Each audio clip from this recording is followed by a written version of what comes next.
Hi friends, నేనైతే బాగున్నాను. మీరు కూడా బాగున్నాను నేనైతే మనస్ఫూర్తిగా కోరుకుంటున్నాను. మీరు నేనైతే ఈరోజు పశువులు కాయడానికి అయితే వెళ్తున్నాను. కనిపిస్తున్న కొండపైకి అయితే మేమైతే మా పశువులకి అయితే మేపడానికి అయితే తోలుకెళ్తున్నాము.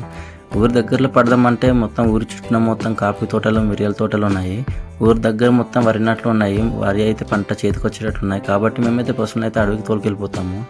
మాకైతే ఊరు నుంచి రోడ్డుకి వచ్చే దారి మొత్తం ఫుల్ రాయలు తేలిపోయినటం వల్ల పశువులు అయితే నడవడం చాలా ఇబ్బంది పడుతుంది. ఈ రోడ్ నుంచి అయితే కొండ దాకా అయితే ఫ్రీగా నడుస్తుంది ఆవులు అయితే. మొత్తానికైతే మేమైతే కొండపైకి అయితే వచ్చేసాము. ఇక్కడ వచ్చేసాక అయితే మా పశువుని అయితే ఫ్రీగా వదిలేసాము. దానికైతే నచ్చినట్టుగా తిరిగి అయితే తింటుంది. ఈ గేపులో ఏం చేద్దాం బాబాయ్ అని మా బాబాయ్ కడితే మా బాబాయ్ అయితే బొడ్డెం పురుగులు తీద్దాంలా అనేసి అంటే ఇంకా ఆలస్యం ఎందుకనేసి బొడ్డెం పురుగులు అయితే తీయడం స్టార్ట్ చేసాము. మేమైతే బొడ్డెం పురుగులు అయితే ఏ విధంగా తీస్తాం మీకైతే ఈ వీడియోలో చూపిస్తాను. చూసేయండి, వీడియో అయితే ఫుల్గా చూసేయండి, మిస్ అవ్వకండి. చూడండి ఫ్రెండ్స్, బొడ్డెం పురుగు అయితే ఏ విధంగా తీస్తున్నాము. మనమైతే బొడ్డెం పురుగులు అయితే తీసే ముందు అయితే కొద్దిగా జాగ్రత్తగా ఉండాలి. ఎందుకంటే ఆ ఈత దుబ్బుల్లో ఉండే ఈత రెమ్మలు అయితే గుచ్చిందంటే చాలా నొప్పి పెడుతుంది. కాబట్టి మనమైతే ఈ బొడ్డెం పురుగు తీసే ముందు మొత్తం చుట్టూ మొత్తం చెరిపేసుకోవాలి. ఇప్పుడు చూడండి, మా బాబాయ్ అయితే బొడ్డెం పురుగు అయితే తీస్తాడు. ఏ విధంగా ఉందో కామెంట్ బాక్స్లో కామెంట్ చేయండి. ఈ బొడ్డెం పురుగు అయితే కానీ మనమైతే కర్రీ చేసుకొని తింటే అయితే చాలా టేస్ట్గా ఉంటుంది. మా గిరిజన ప్రాంతాల్లో అయితే వీటినైతే చాలా ఇష్టంగా తింటారు. ఈత దుబ్బులు అయితే చాలానే ఉంటుంది. కాకపోతే బొడ్డెం పురుగులు అనేది అయితే ఈ విధంగా చనిపోయినటువంటి మొక్కలు అయితే ఉంటుంది. ఎందుకంటే లోపల ఉన్నటువంటి ఈత దుంపనైతే బొడ్డెం పురుగు తింటూ బతుకుతుంటాయి. కాబట్టి లోపల ఉన్న దుంప తినడం వల్ల పైన మొక్క అయితే చచ్చిపోతుంది.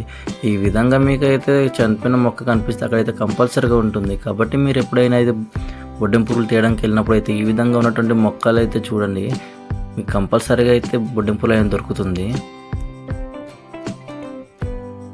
ఫ్రెండ్స్, మీకు చెప్పాను కదా ఫ్రెండ్స్, చూడండి ఫ్రెండ్స్, మా బాబాయ్ అయితే చుట్టూన మొత్తం ఈత రెమ్మల్ని అయితే కత్తి అయితే నరికేస్తున్నాడు. ఈ విధంగా నరకడం వల్ల అయితే మనమైతే బొడ్డెం పురుగు తీసే టైంలో అయితే మనకు ఎటువంటి డిస్టర్బెన్స్ అయితే ఉండదు. కాబట్టి మా బాబాయ్ అయితే చుట్టుపక్కల ఉన్న డొంకని మొత్తం అయితే బాగా చెలిపేస్తున్నాడు. చూస్తున్నారు ఫ్రెండ్స్ ఏ విధంగా తీస్తున్నాడో.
మొత్తానికి మా బాబాయ్ ఇంకో బొడ్డెం పురుగు తీసాడు. కాకపోతే తీసాడు కానీ అవి కత్తి అనేవి పురుగుని తగలడం వల్ల చూస్తున్నా ఫ్రెండ్స్, దాని యొక్క కొవ్వు అనేది ఏ విధంగా కనిపిస్తుందో.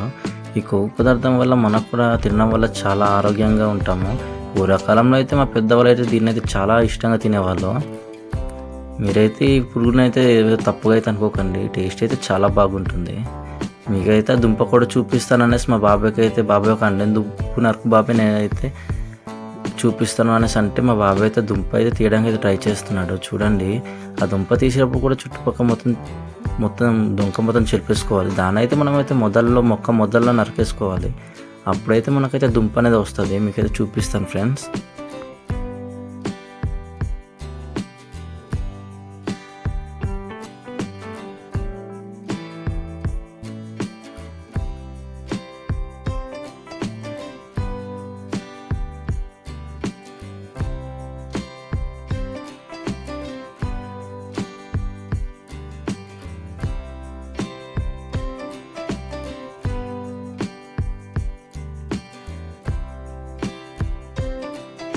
ఈ విధంగా మనమైతే దుబ్బు నరికేసుకున్నప్పుడు కింద అయితే దీన్ని అయితే వంచుకోవాలి.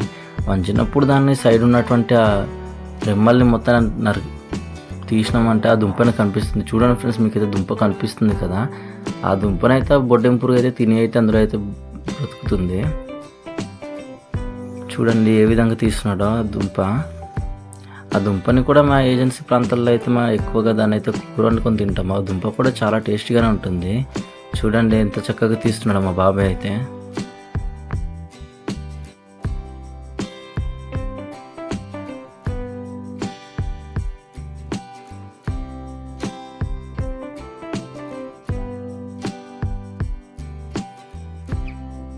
ఫ్రెండ్స్, మొత్తానికి మా బాబాయ్ అయితే దుంపని తీసాడు, కానీ ఆ దుంప అనేది అయితే మొక్క అయిపోయింది. అంటే ఇప్పుడు దుంప నుంచి మొత్తానికి అయితే మొక్కలు మారిపోయింది కాబట్టి ఆ దుంప అయితే ఇప్పుడైతే వేస్ట్ అనేసి, అంటే మేమైతే మీకు వీడియో కోసమే చూపిస్తున్నాను. ఇవైతే మా ఏరియా వైపు అయితే దీనికంతా అండిన దుంప అనేసి అంటాం. మరి మీ ఏరియా వైపు ఏమంటారు కామెంట్ బాక్స్లో అయితే కామెంట్ చేయండి. మాకు ఇవైతే ఎక్కువగా సమ్మర్ సీజన్ అయితే చాలా బాగా దొరుకుతుంది. ఇవి అయితే చాలా టేస్టీ ఉంటుంది. దీన్ని కూడా కర్రీ వండుకొని తింటే అయితే చాలా సూపర్గా ఉంటుంది.